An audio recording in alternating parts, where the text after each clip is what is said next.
السلام علیکم. پروگرام در پردہ کے ساتھ میں ہوں عائشہ ذوالفقار. ناظرین، مشرق وسطیٰ کی سیاست اور عالمی منظر نامے میں اس وقت انتہائی اہم اور تہلکہ خیز تبدیلیاں رونما ہو رہی ہیں. امریکی اخبار وال اسٹریٹ جرنل کے مطابق ایک بڑی پیش رفت یہ ہوئی ہے کہ ایران نے امریکہ کے ساتھ مذاکرات کے لیے اپنی شرائط میں نرمی کر دی ہے. ایران نے محاصرہ ختم ہونے اور حملے روکنے کی ضمانت کے بدلے آبنائے ہرمز کھولنے کی پیشکش کی ہے، اور اطلاعات ہیں کہ مذاکرات کا اگلا دور اگلے ہفتے پاکستان میں ہو سکتا ہے. تاہم امریکی صدر ڈونلڈ ٹرمپ ایران کی ان نئی تجاویز سے مطمئن نہیں ہیں، لیکن ساتھ ہی انہوں نے امریکی کانگریس کو خط لکھ کر اعلان کیا ہے کہ ایران کے ساتھ مسلح کشیدگی ختم ہو چکی ہے. ماہرین کے نزدیک اس خط کا مقصد جنگ کے لیے کانگریس کی منظوری کی مجبوری سے بچنا ہے، خاص طور پر ایسے وقت میں جب 61% امریکی عوام اس جارحیت کو ایک بڑی غلطی قرار دے چکے ہیں. جہاں ایک طرف ایران کی مسلح فوج ممکنہ نئے تصادم کے لیے الرٹ ہونے کا بیان دے رہی ہے، وہیں امریکہ نے خطے میں اپنے اتحادیوں بشمول اسرائیل، متحدہ عرب امارات، قطر اور کویت کے لیے 8 ارب 60 کروڑ ڈالر کے جدید اسلحے کی فروخت کی منظوری دے دی ہے. لیکن اس جنگی صورتحال کا سب سے حیران کن اور پوشیدہ پہلو خلیجی ممالک کی اندرونی ٹوٹ پھوٹ ہے. امریکی میڈیا کے مطابق سعودی عرب اور متحدہ عرب امارات کے درمیان شدید اختلافات پیدا ہو چکے ہیں. UAE اوپیک سے نکل گیا ہے اور ابراہم اکارڈ کے تحت اسرائیل کے مزید قریب ہو رہا ہے، جبکہ سعودی عرب، ترکیے اور پاکستان کی جانب جھکاؤ رکھتا نظر آتا ہے. ایرانی حملوں کے باعث خلیج کا دبئی ماڈل اور معاشی استحکام کا تاثر بری طرح متاثر ہوا ہے. تیل کی معیشت پر دباؤ کے باعث سعودی عرب LIV گلف جیسے میگا پروجیکٹ سے سرمایہ کاری نکال رہا ہے، اور صدر ٹرمپ کے دورے کے دوران کیے گئے کھربوں ڈالر کی سرمایہ کاری کے خواب اب کھٹائی میں پڑتے دکھائی دے رہے ہیں. مشرق وسطیٰ میں بنتے بگڑتے ان نئے اتحادوں کا انجام کیا ہوگا؟ کیا امریکہ اور ایران کسی حتمی معاہدے تک پہنچ پائیں گے، اور کیا خلیجی ممالک کی یہ معاشی اور سفارتی دراڑیں خطے کا نقشہ بدل دیں گی؟ انہی ایشوز پر بات کریں گے. ہمیں جوائن کیا ہے ایاز وزیر صاحب، سابق سفیر ہیں. بہت شکریہ ایاز صاحب آپ کے وقت کا. ان کے ساتھ ہمیں جوائن کیا ہے واشنگٹن سے فیض رحمان صاحب نے، سینئر صحافی اور تجزیہ کار ہیں. بہت شکریہ فیض صاحب آپ کے وقت کا بھی. ایاز صاحب، امریکی جریدے وال اسٹریٹ جرنل کے مطابق ایران نے امریکہ کے ساتھ مذاکرات دوبارہ سے شروع کرنے کے لیے اپنی شرائط میں نرمی بھی کر دی ہے، اور اس کے ساتھ ساتھ ایران نے امریکہ کو حملے روکنے کی ضمانت پر محاصرہ ختم کرنے کے بدلے آبنائے ہرمز پر بات چیت کرنے کی بھی پیشکش کی ہے. آپ کے خیال میں امریکہ جو ایٹمی پروگرام ہے اس کو سائڈ پر رکھ کر مذاکرات کے حوالے سے نرم رویہ اختیار کرے گا؟ نہیں، میرا خیال نہیں کہ وہ ایٹمی ہتھیار کے معاملے سے پیچھے ہٹ جائیں گے، کیونکہ وہی ان کا ایک بہت بڑا خطرہ ہے ایران سے، کہ اگر ایران کے ہاتھ میں ایٹمی قوت آ جائے تو پھر اسرائیل کے وجود کو خطرہ ہے. تو وہ کسی قیمت پہ بھی اس سے پیچھے نہیں ہٹیں گے. ہاں، اس کے اندر انڈرسٹینڈنگ کی بات ہے، دونوں کس جگہ پہ اس پہ راضی ہو جاتے ہیں. تو ابھی تو فی الحال دونوں طرف سے پریشر ڈالا جا رہا ہے کہ دوسرے فریق سے میکسیمم کنسیشن لیے جائیں. دیکھ کے پہلے تو ایران نہیں مان رہا تھا، وہ کہہ رہا تھا کہ پہلے ناکہ بندی ختم کر لے پھر بات کریں گے. اب وہ ناکہ بندی سے پیچھے ہٹ گئے، مزید اور اس پہ بھی راضی ہو گئے. میرا خیال ہے کہ اگلے ہفتے اگر امریکہ آنا چاہے تو پاکستان میں دوسرا دور شروع ہو سکتا ہے. تو دونوں آہستہ آہستہ راستہ نکال رہے ہیں کہ کسی طرح اس میں کسی انڈرسٹینڈنگ پہ پہنچ جائے کہ جنگ بھی ختم ہو جائے، پھر بات چیت کے ذریعے باقی مسائل کا حل بھی نکالے. بالکل ٹھیک. اچھا فیض صاحب، واشنگٹن پوسٹ، ABC نیوز اور ایپسوس کی جانب سے جو سروے کیا گیا ہے، بلکہ کافی سارے سرویز ان دنوں میں سامنے آئے ہیں جن میں یہ کہا گیا ہے کہ یہ جنگ جو ایران کے خلاف شروع کی گئی ہے، اب تک کی جتنی بھی گزشتہ جنگیں تھیں ان میں سب سے غیر مقبول جنگ ہے امریکی عوام میں، اور امریکی عوام اس جنگ کو ختم کرنا چاہتے ہیں. 61% امریکی شہریوں کا ماننا ہے کہ یہ جنگ غلط شروع کی گئی ہے. تو کیا امریکہ اپنی پالیسی بدلے گا عوام کے اس پریشر میں آ کر؟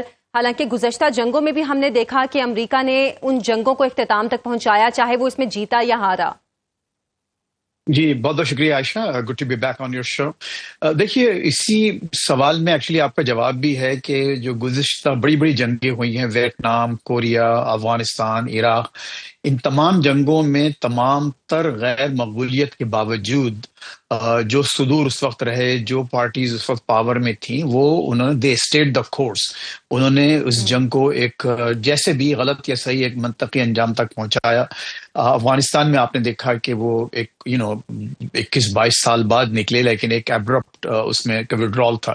لیکن بہرحال وہ تو اس پورے عرصے میں کہیں یہ نہیں ہوا کہ وہ جنگ چاہے افغانستان کی ہو یا عراق کی کبھی مقبول رہی ہو امریکی عوام میں. امریکی عوام کسی بھی جنگ کو سپورٹ نہیں کرتے ہسٹوریکلی اسپیکنگ، تاریخ اس بات کی گواہ ہے. لیکن ظاہر ہے کہ یہاں پر جو فیصلے ہوتے ہیں وہ صرف مقبولیت اور عدم مقبولیت کو دیکھ کر نہیں کیے جاتے. وہ ایک ان کا اپنا ایک جو بہت کلوز گروپ ہے، بلکہ آج کے جو حالات میں سچ جو ان کی وار کیبنٹ ہے ٹرمپ صاحب کی، وہ فیصلے کر رہی ہے. اور اس وقت بھی یہی حال ہے کہ اگر ایران پر جو بھی معاملات ہیں، میں نہیں سمجھتا کہ صدر ٹرمپ کی آپ اگر 1-2-3 روز کی جو باتیں سنیں تو وہ بڑے پر اعتماد نظر آتے ہیں. وہ سمجھتے ہیں کہ ان کا جو ایک بلاکیڈ ہے، ایک جو انہوں نے پیوٹ لیا تھا، اور آپ کو معلوم ہوگا کہ انہوں نے اب باقاعدہ اس کو ایپک فیوری سے اکنامک فیوری آپریشن کا نام دیا ہے. تو اس کا مطلب، اور اس کا اس پیوٹ کو جو انہوں نے جو اپنی اسٹریٹجی کو چینج کیا، حکمت عملی کو، اس کا نتیجہ یہ نکلا کہ ان کے پاس جو اشاریے ہیں، انڈیکیٹرز یہ ہیں کہ وہ بلاکیڈ زیادہ کام کر رہا ہے. اور یہی وجہ ہے کہ جو ایران نے ایک جو پروپوزل دیا اس کو انہیں آؤٹ رائٹ ریجیکٹ کر دیا. اچھا، معاملات جو ہیں اس وقت میں نہیں سمجھتا کہ ٹرمپ صاحب اس موڈ میں ہیں کہ اس کو صرف بات چیت کے ذریعے حل کیا جائے. اب وہ دیکھیے بالکل ایک جیسے کہتے ہیں انگلش میں کہ اب وہ ہی is going for the jugular, یعنی انہوں نے ایران کی شہرک کو پکڑ کر اب اس کو قابو میں کر کر وہ چاہتے ہیں کہ فیصلہ کریں اور فیصلہ کروائیں. اور ایران کے پاس، میں دیکھیے ٹو بی آنےسٹ، ظاہر ہے کہ ایران اس میں کوئی شک نہیں ہے کہ وکٹم ہے، اس پر حملہ کیا گیا، اس کے نقصانات بے انتہا ہوئے ہیں، جانی، مالی، انفراسٹرکچرز، یعنی جو خود ان کے جو اپنے اندازے سامنے آئے ہیں، بہت زیادہ بڑا اماؤنٹ ہے، 200-300 بلین ڈالرز کے ان کے انفراسٹرکچر کے نقصان ہو چکے ہیں. سب کچھ وہ اپنی جگہ ہے. لیکن میں یہ سمجھتا ہوں کہ جو ایک راؤنڈ 2 میں وہ ایک امکان تھا، اگر ایرانی قیادت پہنچ جاتی اسلام آباد تو وہ ایک سویٹ اسپاٹ ایسا تھا، وہ ایک ایسی اپرچونٹی تھی کہ اس پورے دھارے کا رخ بدلا جا سکتا تھا. لیکن وہ ایک مسڈ اپرچونٹی میرے اپنے خیال میں رہی ہے. اور اب یہاں اس لیے صدر ٹرمپ چوڑے ہو رہے ہیں کہ وہ یہ سمجھتے ہیں کہ اس وقت ایران کو انڈر پریشر لانے میں وہ کامیاب ہو گئے ہیں. اور آج ہی پینٹاگون کی رپورٹ آپ کے شو سے پہلے تھوڑی دیر پہلے شروع آئی ہے، اس میں وہ کہہ رہے ہیں تقریباً $5 بلین کا صرف اس بلاکیڈ سے سو فار ایران کو نقصان ہوا ہے. تو ظاہر ہے کہ ایران کی اکانومی کے لیے ایک بہت بڑا اسٹیگرنگ اماؤنٹ ہے. اور پھر آپ یہ بھی جانتے ہیں کہ اس وقت ان کی کرنسی مزید ڈی ویلیو ہو رہی ہے، 18 لاکھ ریال کا $1 ہو گیا ہے، جاب لیسنس وغیرہ. تو یہ ساری چیزیں ہیں جن کو ٹرمپ ایڈمنسٹریشن، خود ٹرمپ صاحب دیکھ رہے ہیں، پڑھ رہے ہیں، اور اسی کے لحاظ سے وہ انہوں نے ایٹیٹیوڈ اپنایا ہے. اور اس وقت جو انہوں نے جو باتیں شروع کی ہیں، وہ تو یہ بھی کہا انہوں نے کل نمائندوں سے پریس سے بات کرتے ہوئے کہ بہتر یہ ہے کہ ہم کوئی ڈیل نہ کریں. اور پھر دوسرے جو ان کے ساتھ کے لوگ ہیں عائشہ، وہ بڑے خطرناک پرو وار لوگ ہیں، خصوصاً اس میں جو ایک بہت اہم ریپبلکن پارٹی کے سینیٹر ہیں جو ان سے بہت کلوز ہیں. ان کو اگر آپ پڑھا کریں تو آپ کو آنے والے دنوں کا اندازہ بھی ہوتا ہے. سینیٹر لنڈزے گرام جو کہ یہاں ساؤتھ کیرولینا جو ریاست ہے اس کے سینیٹر ہیں، تو وہ انہوں نے آج پھر یہ کہا ہے کہ ہم چاہتے یہ ہے کہ فنش دا جاب، یعنی جو ہمارا جاب ہے. اب اس کی ایکسپلینیشن یہ ہے کہ مکمل تباہی و بربادی، اس کا وہ کہتے ہیں. اور پھر وہ ٹرمپ نے بھی ایک جو الٹیمیٹ گول اپنا یہ رکھا ہے کہ ہم ہر حالت میں چاہتے ہیں کہ کسی بھی صورت میں ان کے پاس انریچڈ یورینیم نہ صرف یہ کہ نہ رہے بلکہ اس کو آئندہ بنانے کی صلاحیت بھی نہ رہے. تو وہ انہوں نے احداث میں اتنی سختی لے آئے ہیں کہ اب معاملات جو ہیں، اور میں کافی دنوں سے یہ بات کہہ رہا ہوں، آپ کے غالباً پچھلے شو میں نے بات یہ کہی تھی کہ معاملات مجھے ایسکیلیشن کی طرف، یعنی بڑھتے ہوئے خراب ہوتے ہوئے نظر آ رہے ہیں. اس میں نہیں لگتا کہ پاکستان کی تمام تر کوششوں کے باوجود پاکستان ظاہر ہے ایک مثالی کردار ادا کر رہا ہے، کیا ہے، کرتا رہے گا، اور جو کہ قابل تعریف ہے اور جس کو ہر کوئی اکنالج کر رہا ہے. خود ٹرمپ نے اس کو برملا اس کا اظہار کیا. لیکن معاملات جو ہیں ظاہر ہے کہ صرف پاکستان ایک میڈیٹ کر سکتا ہے، اس کے ہاتھ میں یہ نہیں ہے کہ دونوں پارٹیز کو ہر معاملے پہ ایگری کروا سکے. تو معاملات کچھ جو ہیں مجھے خرابے کی طرف زیادہ جاتے نظر آ رہے ہیں. اچھا، آپ کہہ رہے ہیں کہ معاملات خرابی کی طرف جاتے ہوئے نظر آ رہے ہیں، اور ایاز صاحب، باقر کالیباف بھی کہتے ہیں کہ جو بحری ناکہ بندی ہے، امریکی بحری ناکہ بندی، وہ نفسیاتی جنگ ہے. ایک طرف یہ اکنامک وار کی شکل بھی اختیار کر چکی ہے، دوسری طرف سائیکولوجیکل وار کی شکل بھی اختیار کر چکی ہے. تو یہاں پر پریشر سب سے زیادہ کس پر ہے، امریکہ پر یا ایران پر؟ دو کہ ہمیں پتہ ہے اس چیز کا کہ ایران کا بھی بہت بڑا نقصان ہوا ہے اور اس کے لیے شاید نکلنا، اس نقصان سے نکلنا بہت مشکل بھی ہوگا، لیکن اس وقت نفسیاتی دباؤ سب سے زیادہ کس پر ہے؟ دیکھیے، کمپیریٹیولی شاید ایران کو نقصان اقتصادی طور پہ ذرا زیادہ ہو، لیکن امریکہ بھی اقتصادی نقصان سے مبرا نہیں ہے. اتنے دور بیٹھ کے بلاکیٹ کرنا، اگر میں فگر صحیح مجھے یاد ہو تو میں نے ابھی 1 گھنٹہ 2 پہلے پڑھا تھا کہیں کہ شاید ان کو امریکہ کو ابھی تک 500 بلین کا لاس آلریڈی ہو چکا ہے، تو مزید بھی ہوتا رہے گا. ایران کا تو نقصان ہے، اس میں کوئی شک نہیں ہے، لیکن ایران وکٹم ہے بیچارہ. ایران کے اوپر جنگ ٹھونسا گیا ہے، امریکہ نے اپنی مرضی سے جنگ شروع کی ہے. تو امریکہ کا تو یہ خیال تھا کہ بس 4 دن کی بات ہے، ایران والے گھٹنے ٹینک دیں گے، ہم جو کہیں گے وہ کریں گے، لیکن وہ اب نہیں ہو رہا.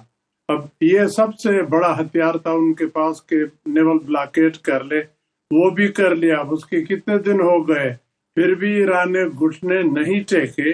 لیکن ہاں، ضرور اپنے شرائط میں کچھ نرمی کی ہے، لیکن اس میں سمجھتا ہوں کہ ہمارے پاکستان کے ہمارے جو میڈیٹر ہے، وزیر اعظم صاحب اور آرمی چیف، انہوں نے بھی محنت کی ہوگی دونوں کو سمجھانے کی، کنونس کرنے کی کہ کچھ آپ رعایت کرے، کچھ وہ رعایت کرے، ورنہ یہ معاملہ تو اسی طرح بگڑتا جائے گا، خراب ہوتا جائے گا.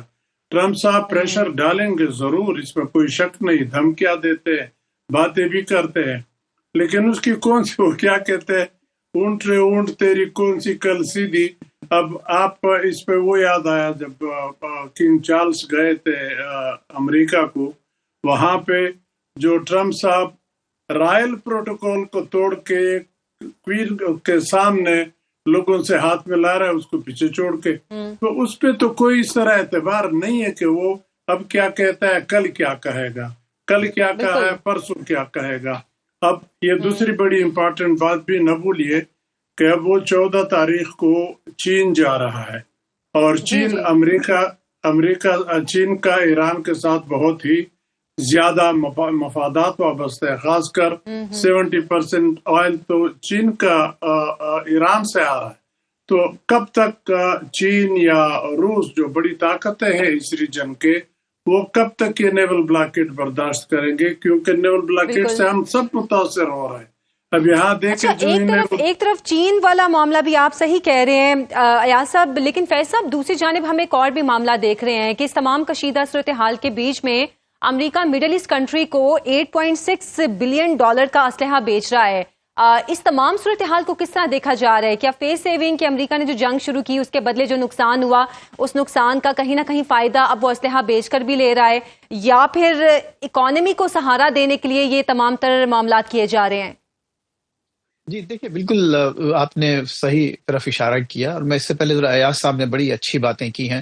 تو صرف اس میں جو ان کا ایک پوائنٹ ہے، میں تھوڑا سا اس کو زیادہ ایلیبوریٹ کرنا چاہتا ہوں. اس میں کوئی شک نہیں ہے کہ امریکہ کا بھی اقتصادی نقصان ہو رہا ہے. اکانومی جو ان کی یہاں پر انفلیشن بہت بڑھ رہا ہے، گیس کی پرائسز وغیرہ بڑھ رہی ہیں، لیکن اتفاق کی بات یہ ہے کہ اس کوارٹر میں ان کی اکانومی جو ہے وہ اس نے امپروومنٹ دکھایا ہے، یعنی اچھی 2% سے زیادہ اس میں اضافہ ہوا ہے. اچھا، دوسری بات یہ دیکھیے، یہ بہت اہم بات ہے، ہم کو رکھنا چاہیے جو ہمارے ڈیسیژن میکرز ہیں خصوصاً ایران میں بیٹھے ہوئے، کہ جو ایران کے جو نقصانات ہوئے ہیں ان کو ریکوپ کرنے میں، اس کو ریکور کرنے میں ایک بہت طویل عرصہ لگے گا. لیکن اگین تاریخی لحاظ سے اگر آپ امریکہ کا معاملہ دیکھیں تو یہ اتنی ریزیلینس ہے یہاں کی اکانومی میں کہ وہ کئی واقعات ہوئے ہیں. کووڈ ہوا ہے، اس سے پہلے 2006 اور 2008 کا یہاں پر بہت بڑا بحران آیا تھا ریئل اسٹیٹ کا، اس سے پہلے وہ .com کا بہت بڑا بحران آ چکا ہے. تو اقتصادی بحران بہت آ چکے ہیں یہاں پر. لیکن ہر تھوڑی 2 سال 3 سال بعد امریکن اکانومی جو ہے دوبارہ واپس ریباؤنڈ کرتی ہے اور وہ تمام چیزیں وہ ریکوپ ہو جاتی ہیں، ریکور ہو جاتی ہیں. تو امریکہ میں وہ صلاحیت ہے کہ اتنی زیادہ قتل و غارت کے باوجود $500 بلین کا انہوں نے کہا. یہاں پر جو فگر انہوں نے کوٹ کی ہے باقاعدہ کانگریس کو جو دیا ہے، انہوں نے کہا کہ اب تک ہمارا $25 بلین کہ اس میں اخراجات ہوئے ہیں اور خرچ ہوا ہے. اور ظاہر ہے کہ وہ میرے لیکن خیال عباس راکچی کہتے ہیں کہ یہ غالباً $100 بلین ہے. پیٹ ہیڈ سے جھوٹ بول رہے ہیں. مجھے بھی اس میں یقین ہے کہ یہ اماؤنٹ سے کہیں زیادہ ہے. لیکن اگر کمپیئر کیا جائے تو ایران میں جو ریکوپ کرنے کی جو صلاحیت ہے، کیپیسٹی ہے، اس کے لیے بہت وقت لگے گا. ان کو کر لیں گے لیکن وقت زیادہ لگے گا. اچھا، پھر وہ جانی نقصان، ہزاروں لوگوں کا جانیں وہاں چلی گئی ہیں آلریڈی. تو کیا وہ جانیں تو واپس نہیں آ سکتی؟ امریکہ کا آپ دیکھیے صرف انہوں نے ابھی 13 ان کے سپاہی، ان کے سولجرز جو ہیں وہ اس میں مارے گئے ہیں. بہرحال یہ ہے. اچھا، اب آپ کا جو معاملہ، آپ کا جو سوال تھا مڈل ایسٹ کو جو آرمز کا، تو دیکھیے it's a one one situation for them کہ اگین یہاں پر خود پاکستان کو بھی انہوں نے اب F-16 کے جو ریڈار سسٹم ہے اور پارٹس وغیرہ کے لیے وہ منظور کر لیا ہے کہ پاکستان کو وہ پارٹس اور وہ ریڈار سسٹم دیے جائیں گے F-16 پلینس کے لیے جو آلموسٹ ہمارے ناکارہ ہو کے پڑے ہوئے ہیں. تو اس کا مطلب یہ ہوا کہ وہی جسے کہا جاتا ہے کہ مک یعنی ملٹری انٹیلیجنس کمپلیکس، کہ وہ جو یہاں پر آپ کی انڈسٹری بڑھے گی، لوگوں کو جابز ملیں گے، نئے نئے پروجیکٹس ڈیفنس کانٹریکٹرز کو ملیں گے. تو ایک لحاظ سے آپ یہ دیکھیں کہ ان کا فائدہ ہو رہا ہے یہاں کی اکانومی کا. نمبر 1 اور نمبر 2 یہ کہ ظاہر ہے وہاں جو لوگ بیٹھے ہوئے ہیں، آپ کویت کو دے رہے ہیں، بحرین کو دے رہے ہیں، UAE کو دے رہے ہیں. تو یہ تو وہ لوگ ہیں جو کہ آلریڈی ان حالت میں ہیں کہ مجھے تو لگتا یہ ہے کہ جب ظاہر ہے جب جنگ ختم ہوگی اور ہوگی انشاءاللہ جلد، تو آپ دیکھیں کہ بہت بڑے بڑے ری الائنمنٹس آپ کو نظر آئیں گے اس ریجن میں، اور ہو رہے ہیں آلریڈی، آپ کو نظر آ رہے ہیں. UAE کی سچویشن آپ دیکھیے اس وقت کیا بالکل اس کا جو ایک پورا ایک فوکس ہے، جو اس کی فورن پالیسی ہے وہ کس طرف جا رہی ہے. بحرین کو دیکھیے، کویت کو دیکھیں، عمان کے جو سلطان نے آج کچھ بڑے انڈیکیشنز دی ہیں اپنے جو وہ صوبہ، جو یمن کے صوبے کے ساتھ انہوں نے وزٹ کیا ہے، تو کچھ اہم اشارے دیے ہیں اپنے لباس سے اور مطلب مختلف سمبل سے. تو کئی چیزیں ایسی ہیں جو کہ واضح طور پر تبدیل ہوں گی، لیکن اس وقت وہی ہے کہ بات آگے بڑھے گی. It's gonna get worse before it gets better, جسے کہ انگلش میں کہا جاتا ہے کہ اس سے پہلے کہ حالات مزید اچھے ہوں، حالات خرابی کی طرف جائیں گے اور پھر کچھ آپ کو ایک بہتری کی امید نظر آ رہی ہے. اس کی وجہ یہ ہے کہ دونوں فریقین یہ سمجھتے ہیں کہ ان کے پاس لیوریج ہے. اور پھر دیکھیے بیانات بھی آپ دیکھیے، آج غالب صاحب کا جو بیان آیا کہ انہوں نے کہا کہ ہم اس کو آبنائے ہرمز کو بند کر کے امریکہ کو وہاں سے ہمیشہ کے لیے نکالنا چاہتے ہیں اور نکالیں گے. تو ظاہر ہے کہ وہ ایک ایسی پوزیشن ہے جو کہ واشنگٹن میں کوئی اچھی طرح سے نہیں دیکھی جائے گی. پھر ٹرمپ کے اپنے بیانات، جیسے کہ عراقچی صاحب نے کہا کہ سب کچھ صحیح ہے لیکن آپ یہ جو دھمکی آمیز باتیں کرتے ہیں ان کو بند کریں، پھر بات شروع ہوگی. تو جب تک کہ یہ جو ایک بلسٹر ہے دونوں جانب سے، یہ تھوڑا سا کول نہیں ہوگا، تھوڑا سا یہ لوگ نیچے نہیں لائیں گے ٹیمپریچر کو، اس وقت تک جو ہے میں نہیں سمجھتا ہے کہ بات چیت کوئی آگے بڑھ سکتی ہے. بیہائنڈ دا سینز تو رابطے ہیں لیکن کوئی ڈائریکٹ رابطے مجھے ہوتے نظر نہیں آ رہے جلدی. ایاز صاحب، آپ سے آخر میں جاننا چاہوں گی، مڈل ایسٹ کی کنٹریز جو اتنی بھاری تعداد میں اتنا جان لیوا اسلحہ خرید رہی ہیں، کیا ایران کے خلاف یہ اسلحہ خریدا جا رہا ہے؟ کیونکہ UAE نے تو صاف کہہ دیا کہ ایران کو اب ہم ایک مستقل تھریٹ کے طور پر دیکھیں گے. تو یہ تمام کنٹریز کیا اب ایران کو ایک مستقل تھریٹ کے طور پر دے کر یہ اسلحہ اکٹھا کر رہی ہیں؟ دیکھیں، ایران کے ساتھ تو پہلے سے بھی ان کے تعلقات اتنے چل رہے تھے، خاص کر UAE کے اور قطر کے بھی ان کا ان جزیروں پہ مسئلہ تھا، شروع سے تعلقات اتنے چل رہے تھے. اور سعودی کے ساتھ بائی لیٹرل آپ کو معلوم ہے، اس تفصیل میں نہیں جاتا. لیکن ابھی اس جنگ نے اس میڈل ایسٹ والا جو پرانا نقشہ تھا، میں سمجھتا ہوں تقریباً اس کو چینج کر لیا. اب قطر جیسے چھوٹے ملک نے کل کے کہا امریکہ کو کہ آپ یہاں سے چلے جائیں، بیکاز امریکن کا جو ان کو ایک ایشورنس تھا